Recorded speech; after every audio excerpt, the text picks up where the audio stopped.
Good. Okay, so let's. Okay, I'm looking at this now, so we'll say we're welcome. Nice to have everyone here again.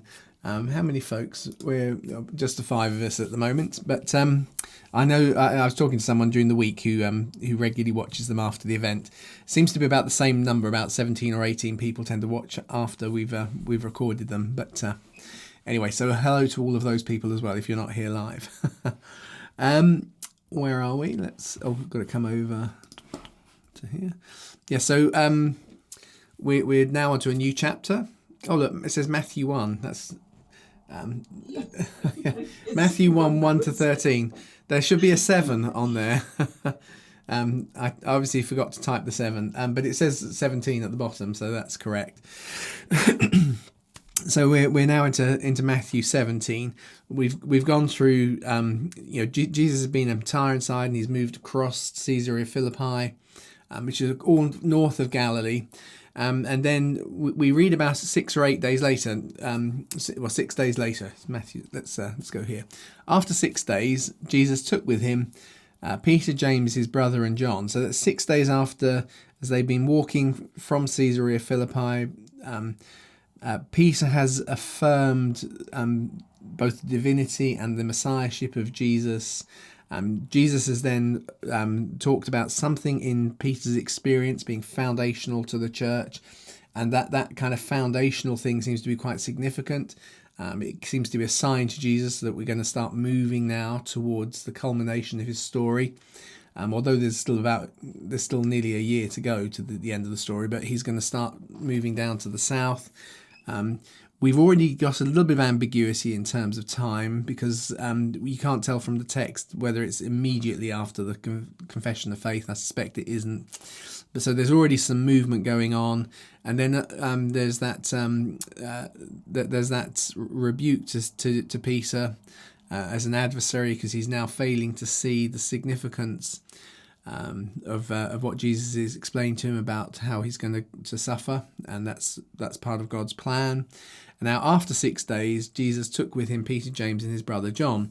So if we kind of take a very natural reading, although it's not fully required by the text, if you take a natural reading, there's a kind of a flow on of these events.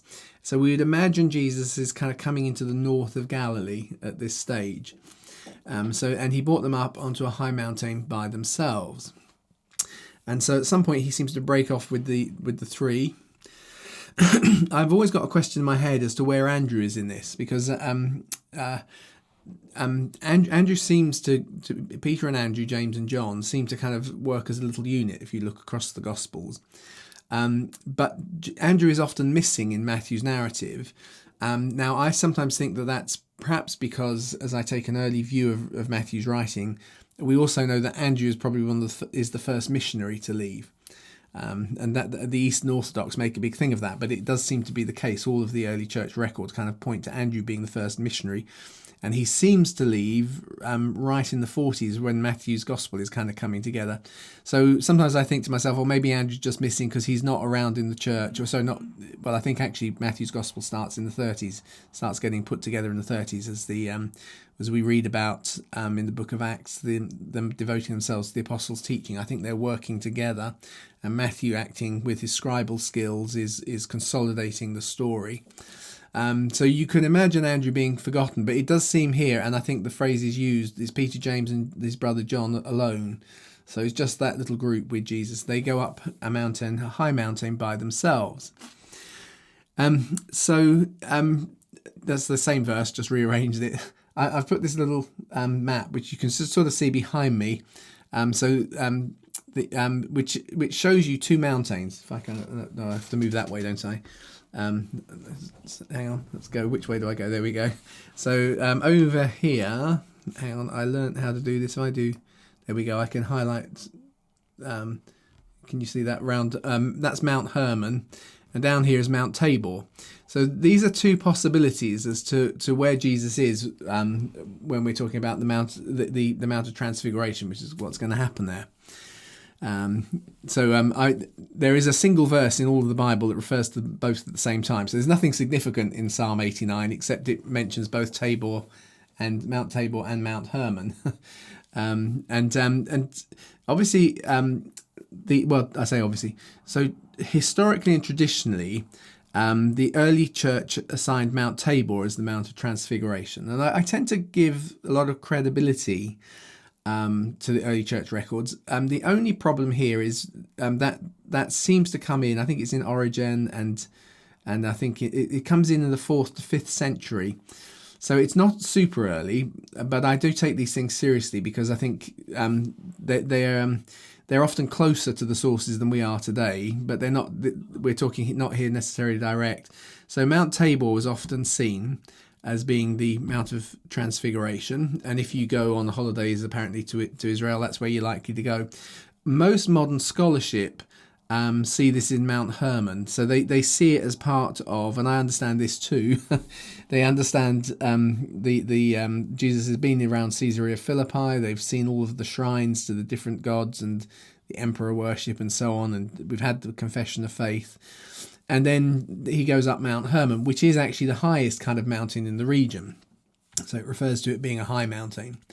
But equally, it is over 6 days later. So actually Mount Tabor is kind of quite nice and comfortably sort of 6 easy days journey from Caesarea Philippi. So it's difficult to say. I understand both kind of positions. I tried to think about it. I'm just throwing this in. It doesn't really necessarily help our understanding of the text, but I sometimes what do we know about the two places? Oh, there you go. I actually had a bigger perspective, so you can see that a bit clearer now. So Mount Hermon at the top. Hang on, I can highlight there. There's Mount Hermon, Mount Tabor down at the bottom. Was there anything prophetically about those things? And the answer is not really, but I'll give you some kind of context. Psalm 42, for instance, one of the things that make me tend towards seeing Mount Hermon as the Mount of Transfiguration is you do find it associated with a number of kind of things that have more resonance with Jesus. So one is it kind of anticipates hope in despair. So Psalm 42 has a lot of kind of lines and themes that are very reminiscent of Psalm 22. My God, my God, my God, my God, why have you forsaken me is Psalm 22. But here, my God, my soul is in despair within me. Therefore I remember you from the land of Jordan, the heights of Hermon and the hill of Mizar. Deep calls to deep at the sound of your waterfalls. All your waves and your billows are swept over me, which is this thing about going right the way down into chaos, into the depths. And Yahweh will command his loving kindness in the daytime. If you read the whole context, it is about God preserving through symbols of death within Psalm 42. And there is certainly a sense in which this has become a turning point where Jesus is now beginning to speak openly about his death. And that's why Peter has challenged him and rebuked him, and it said from that time he's talking about his death. And so you can kind of see an association with Hermon. One of the things I often find, which is not, as I've been doing the kind of series through the Old Testament, is there are some things which are clearly kind of prophetic of Jesus, but there are elements which create significance for areas which you wouldn't necessarily call kind of prophetic in the fulfillment sort of view. But if you're an individual going through an experience and you went to them, you would, because it's very natural at the human level, it's often the way we think, you would naturally be drawn to the passages that are reflected by those places. So let's say, you might be kind of wandering around Windsor, near where I am, and you're looking at majesty, and you start to meditate on those psalms about majesty, or you start humming and singing. So in other words, it's very human to have places that have significance or kind of things associated with them. And so something like that I could understand here, which is Jesus in Caesarea Philippi. He started to talk about his death. Psalm 42 is all about there being hope in the context of kind of a desperate calling out to the Lord in that place, which might start to be occupying Jesus' mind, both just from a meditative personal point of view, but also perhaps from a Holy Spirit prompted point of view. We're here at Caesarea Philippi. We can see Mount Hermon over there. It's got those things associated with it. And so you kind of get it's not exactly that it's prophesied, but it kind of resonates. It's also, of course, a place about blessing in unity. So, and of course, we've just had a challenge to unity with Peter having been told to get behind me, you adversary. There's a kind of we need to be together in this. So Mount Hermon is like the dew of Hermon. Why has Hermon got so much dew? Because it's so high. It's just quite simply that its head's right up there in the clouds, which of course is part of what's going to come in a minute. So what comes down the hills of Zion, for there Yahweh gives the blessing, even life forevermore. So you put those things together. On the other hand, Tabor doesn't really have spiritual references. But it's quite popular because it looks kind of impressive with this kind of upturned bowl shape. It does look like somebody's just turned a massive kind of pudding bowl upside down, and they got that flat top. It's not that high. If you are looking for something, which I think is kind of interesting about it, I didn't put this on the slide. I think the first reference in the Bible is Tabor is the location of Jabin, who's a Canaanite oppressor in the book of Judges, which we were doing last weekend. Last Friday, I was looking at the book of Judges with some folks. I think Mike was there, and Tabor is where Jabin has got his kind of who Deborah comes against, and she inspires the people, and I don't necessarily kind of feel this in the same way as I just said about Hermon, but I kind of just thought it was a nice little touch. We're going to see in a minute that the words that God speaks on the Mount of Transfiguration clearly identify Jesus as the prophet who comes after Moses. And it struck me after we'd done the Judges on Friday that in Scripture, the first prophet that comes after Moses is actually Deborah, who and this is actually the kind of the seat of the oppressor that she conquers by putting her heart and her spirit and courage into the people of Israel. But I don't see it quite the same way, but it has an older history, an older association. So there's not a huge amount necessarily we could say with any definiteness about the text, but I just thought it's kind of worth kind of highlighting those things. So they're there, and of course, and then we read, and he was transfigured before them, and his face shone like the sun, his clothes became as white as light. And now notice when I put notice or see, it's often because of the word behold. The word behold has become in our minds so religious it just becomes part of the structure. But actually I think that it's a way in which the gospel writer is trying to say, really imagine this, really try and visualize this. So notice Moses and Elijah appeared to them, talking with him. So why is he highlighting this? So that's why I go with notice, is because I think it's something that the ancient writer is trying to say, stop and think about this. Don't just hear it, but see it, look at it, try and imagine this. Moses and Elijah. So what do they represent? And at a very kind of broad level, they represent, well, obviously there's covenant in Moses, and Elijah represents he sort of represents the prophets, if you think like that. But he's not the first prophet. Technically Deborah is the first prophet after Moses. The rabbis, because they look for a male prophet rather than Deborah, said Samuel was the first prophet after Moses. And then, of course, you go on a little bit, you have to get into kind of the early stages of Kings before we suddenly find Elijah kind of appearing. But Elijah is a really clear symbol of kind of restoration. So there's something about the covenant, and there is something about challenge of restoration. And his name, which means the Lord is God, and he's really about bringing something within Israel's history, the prophetic that brings in and establishes it restores something of the foundations. And then in that context, which I think is which is a part of why we're supposed to try and imagine it, see it. So Peter blurted out. We've got two notes. Notice Moses and Elijah appeared to them, talking with them. Yeah. So Peter blurted out, saying to Jesus.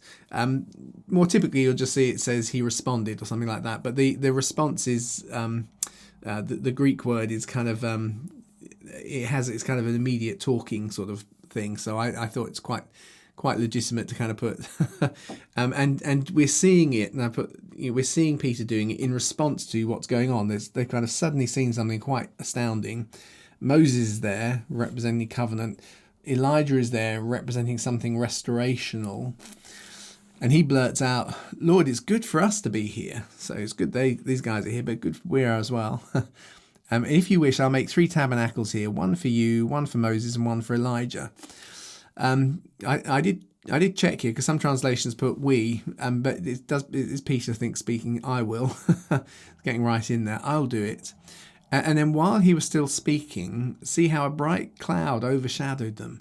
So again, that see how is another behold, behold. So get this. So we're seeing something amazing. Peter is blurting out, even while he's speaking, there's a cloud comes in, it overshadows them. And now and notices a voice, so again, take special attention, came out of the cloud saying, "This is my beloved son," or "my son, the beloved." I meant to do that differently. We conflate the two, the beloved son. We like that phrase, like at Jesus' baptism. This is my son. This is my beloved son. But the Greek is very different. It's "this is my son, the beloved." You'll say very different. Why is that different? Well, because I think that actually the beloved, which of course is becomes a title for the bridegroom in the Song of Solomon, and actually I think it's part of the title, the kind of divine title that's declared over the Son. So he is the Son, he's also the beloved, and he is also in whom I'm well pleased. He's also the servant. So here again we have it. This is my son, the beloved, because there is something marriage about the son that's come. There is something about unity going on. So he is my son, but he's my son who's coming to a maturity. He's going to start receiving a bride, which of course we understand as of the church. So he's also the beloved, in whom I'm well pleased. Same again as we had at the baptism. But now the little phrase, "listen to him," which is a very clear statement that he is the prophet like Moses, because when Moses, there are two references to the prophet like Moses within the same passage in Deuteronomy, and in both of them it says you'll listen to him, you should listen to him. So there is a kind of a sense of Moses anticipates, and then there's a declaration after Moses anticipates, someone who comes. Now, in what way are they a prophet like Moses? Well, Elijah wasn't a prophet like Moses. He was a prophet, but he demonstrated and restored something. So this is covenantal. The thing that makes Moses unique is he is the prophet who brings the covenant. And so there'll be a new covenant priest, and we've seen that hinted at several times through the Gospel of Matthew. Things like the structure of the Sermon on the Mount with its 8 blessings, that he's the anticipated prophet. And here we have the little declaration, "listen to him," which goes with the prophet. We've been told to make special note of it. So twice we've got the phrase "see how" or "notice how," "lo," "behold," however it gets translated, which is trying to say notice this, it means something. So Moses is very clear. So Jesus now is very clearly being declared as the new covenantal kind of prophetic voice. Moses, he is served by both Moses and Elijah, because actually the voice is proclaiming the supremacy of Jesus, the Son, over Moses and Elijah. They're not equals. There is something superior. So you're not supposed to listen to Moses, even though this is a once in a, not just one lifetime, but this is once in a generational experience to see Moses back and Elijah back. And not only that, this is the only time Moses has ever been in the promised land, because he's crossed the Jordan. Actually, no, he hasn't, has he? No. Well, it depends. If he's in Mount Tabor, he's crossed the Jordan. He's in the promised land. If he's on Mount Hermon, he's on the east side of the Jordan, so he's not crossed over. But you get the idea that so Jesus is more superior. He's like that. He's doing something new, covenantal. It's quite a big declaration, but we often we've not, because we've not grown up with the speculation that was going on with the scribes of the different characters that are prophetically expected. We often don't see the kind of the weight or feel the power of it. And so when they heard this, they collapsed face down and they were very afraid.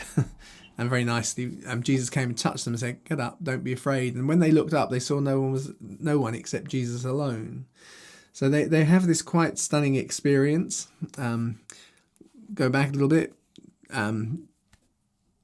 Peter is starting to understand Jesus' role with more clarity, but he's challenged in that, and Jesus has to kind of really draw attention again that he's going to do something that doesn't look like what they're going to expect. He's taken a sample of them. The mouth of 2 or 3 witnesses, every matter is established. We've got 3 of them there with him. They've gone through this quite incredible experience where the prophets and the law and the prophets are kind of serving the Son, who's also the beloved again. He's been told we're going to listen to them. They've gone through that experience. And so as they start to move on, we read that, so while they're coming down the mountain, Jesus instructed them, "Don't tell anybody about what you saw until the Son of Man has been raised from the dead."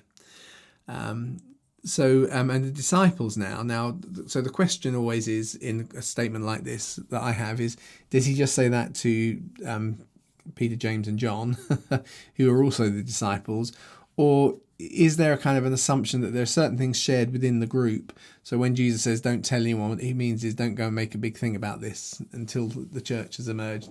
Can't really tell. So therefore we're not sure which the disciples are. So the disciples asked him saying, "So why exactly," so you can see what's going on in their heads now, "why exactly did the scribes say that Elijah must come first?" A lot of translations will just have things like "why then," but there are different words you can use that get translated as "then." And this one is more precise, so it's kind of why exactly for this. That's why I've gone for the word exactly.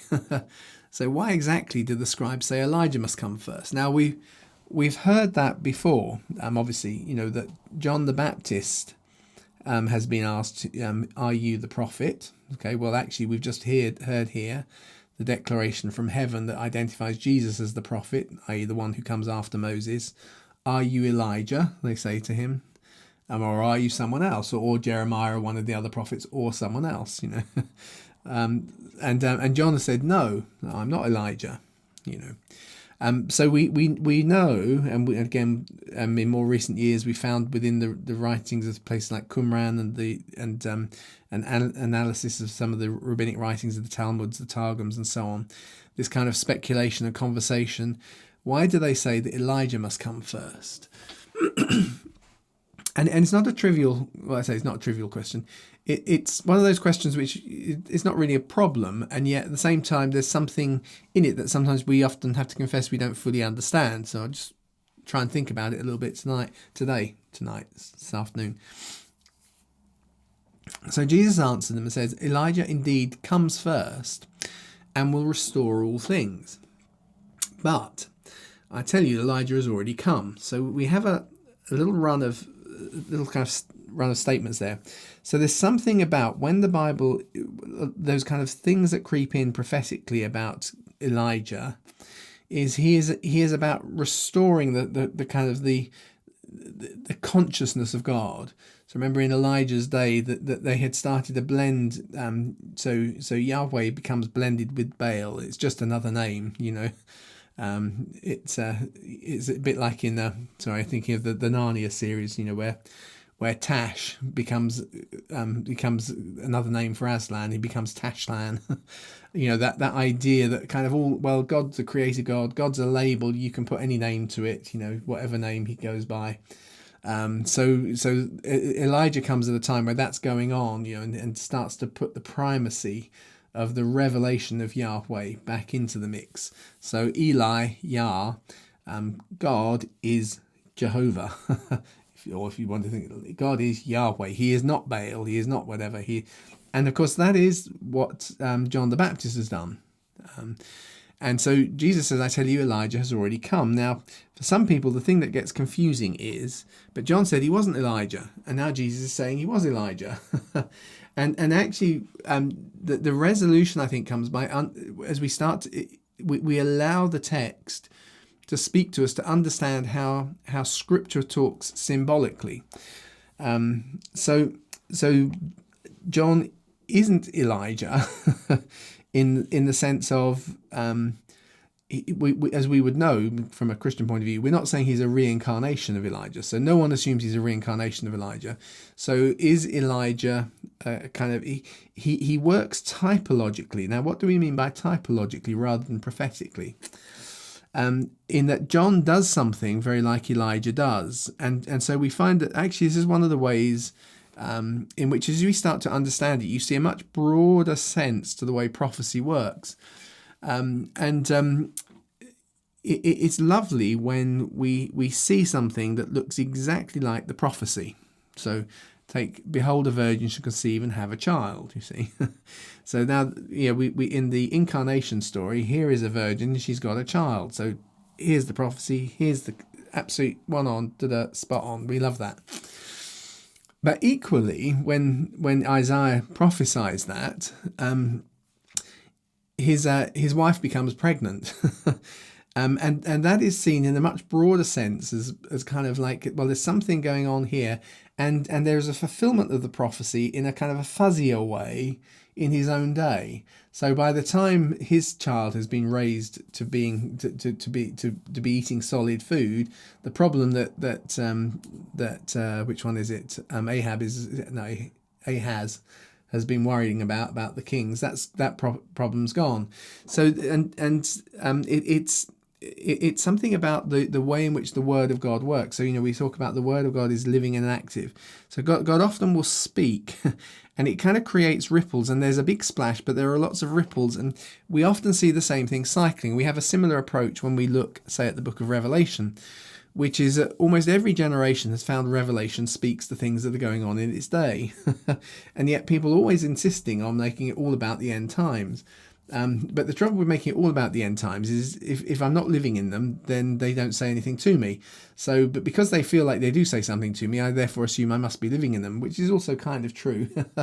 Whereas a more helpful way is understanding that there is something captured in what God has spoken, which has been recorded for us with human hands and fingers, but it contains these living kernels which kind of we see certain cycles. And there is a kind of there is a sense in which restoration becomes before the real spiritual breakthrough, which is why Elijah comes first. And while we've gone through Matthew's Gospel, I've tried to highlight the impact of John the Baptist's ministry, which from a secular point of view is often looks bigger than Jesus's, is because it's providing this broader breakthrough in terms of turning people's minds to spiritual things, which means that when he does something totally unique and new, which might take longer to establish, but there's such a large group of people who are trying to focus, a significantly small but significant percentage of those people recognize what's happened and make the most of it. That seems to be part of John the Baptist's role. So he has come like that to do something like Elijah does, because, of course, after Elijah comes Elisha, which means God is Jesus, just to kind of put it that way. So first of all comes Elijah, God is Yahweh. Then comes Elisa, which is God is salvation, as we normally translate it, but it is the same root set of letters that make the name Jesus. So after Elijah and Elisha, although we don't think of him, we often think of Elijah as the significant of the two, because they're the same they're part of the same anointing. It's the same anointing one on the other. But Elisha does more miracles and speaks more words and has more significant impact. So that there seems to be something of that kind of patterning, that as God has spoken it out, he's created it by the way he's acted into history. There's a model there of restoration, refocus away from the blending of all the spiritual things. They're all just the same. Baal is the same as God. To God is Yahweh. He has done something revelational. I'm debating. I'm turning my eyes towards him, and then something significant happens, and it captures in a way with enough people who are now looking up, if I can put it that way. And that's sort of my understanding, as well as the way in which often revival works. we will often we like to imagine revival kind of just bursting out like on the day of Pentecost, but there was centuries of preparation going on up to the day of Pentecost. And often when we think about things in revivals, we see a kind of a history of stuff, of almost revivals going on. There were almost revivals going on right the way in various places through the latter half of the 19th century, before as we come into the early 20th century, suddenly they're popping up all over the place. But they're not happening in a vacuum. There's actually spiritual history in those places beforehand, if that makes sense. And I think we're in a phase at the moment where a lot of people's eyes are being turned again to the Lord. I think that's the word I'm hearing is more. There's a kind of more response from various places I'm talking to. They're finding there's a greater desire to listen and find something. So we may not be at revival point right now, but even when revival comes, it often isn't what we think it is. But it is that there's something quite significant that happens for the number of folks that then grows from that kind of a point. So that may be me speculating way outside the text, but I've been prompted there by the by the text. So there you go. You've had it now.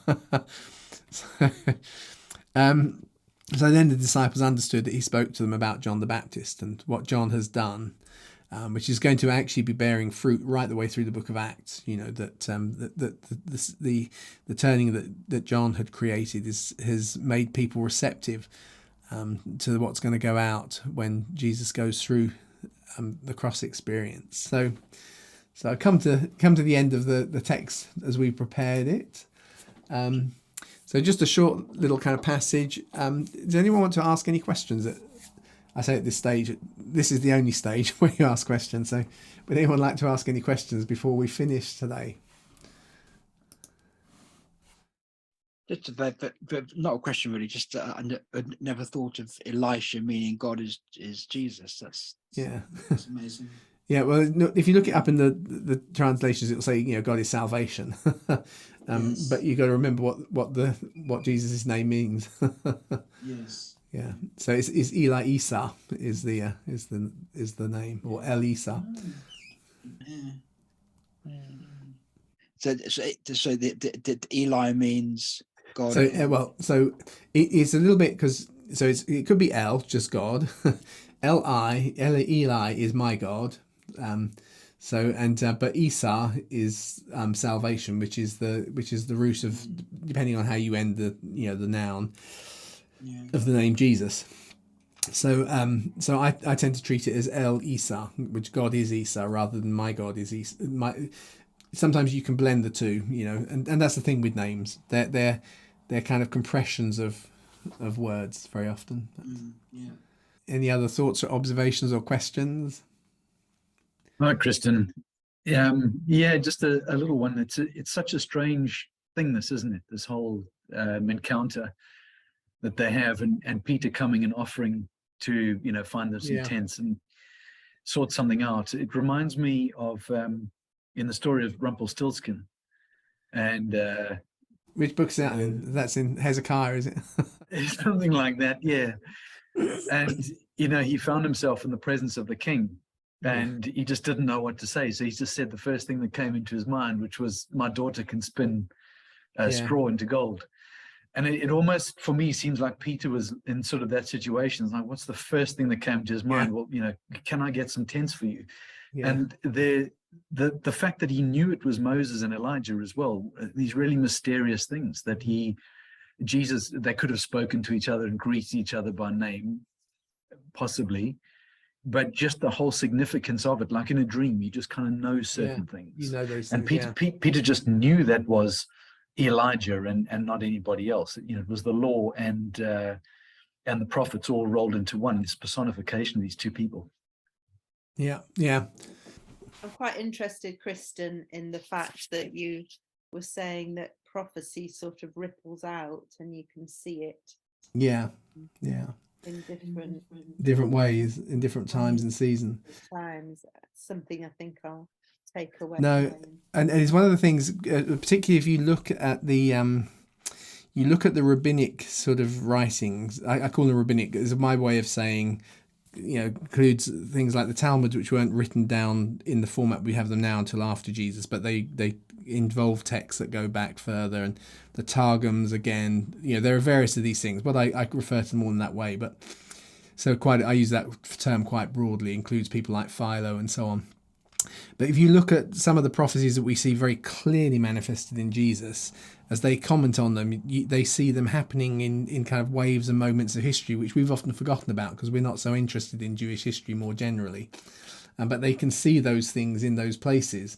And often if you get into debate with a learned Jewish person, they will say, well, you think that's Jesus. No, that's not. That's about this. And it happened with Zadok and and so on. And you look at the things, you think, I can see it, yeah. But that for me is more, if you like, the sense in which you've got the ripples as well as the splash. It's just the opposite way around sometimes. Sometimes you see the ripples before you see the splash. Yep. For Good. me, Kristen, there's an echo here, isn't there, with when Moses was on Sinai and asked to see God. Oh, yes. Do you know what? I should have... His goodness go before him. Wow, yeah. It shows that his rear end or his rear part. Is the rear part, partial seeing and then completed in Jesus. In Jesus. That's a really good observation, Mike. That will be next time I talk. Next time I do this passage, we'll have thought about that and just bring that in. Yeah, no, and his desire to see God is actually being fulfilled here. To see something more of God. That's brilliant. Yeah, excellent. Is there any connection with the tabernacle in any of? I think no. We translated with tabernacle. Yeah. The Greek word is just a tent. It's a kind of a shelter. And they're kind of things that people are used to making in the ancient world when they're traveling. Let's just kind of pull them up. When John uses the word, he uses it much more because he kind of frames it when he talks at the beginning of John's gospel, when the word became flesh and tabernacled, lived in a tent among us. That's a more deliberate reference to the tabernacle, I think. It's always complicated when we're working from an ancient language because it can be the same word, but it's about how is it being used in its everyday sense or in its it's more historically significant. And in John's gospel, it's clearly because he's talking about how God's presence had dwelt amongst them in a tabernacle. So when he uses the word lived in a tent, sometimes we'll say dwelt, and sometimes they'll put tabernacled amongst us. So, to deliberately kind of help us as English readers recognize the Old Testament reference. But, good. Well, I say good.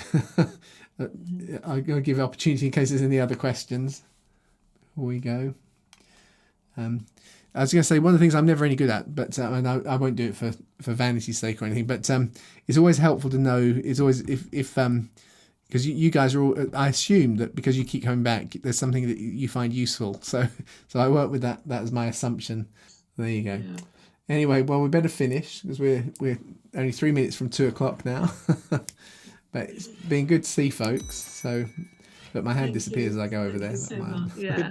Good. Thank you very much, Kristen. Glad to be back. Bye. Yeah, bye. Bye, everyone. Bye.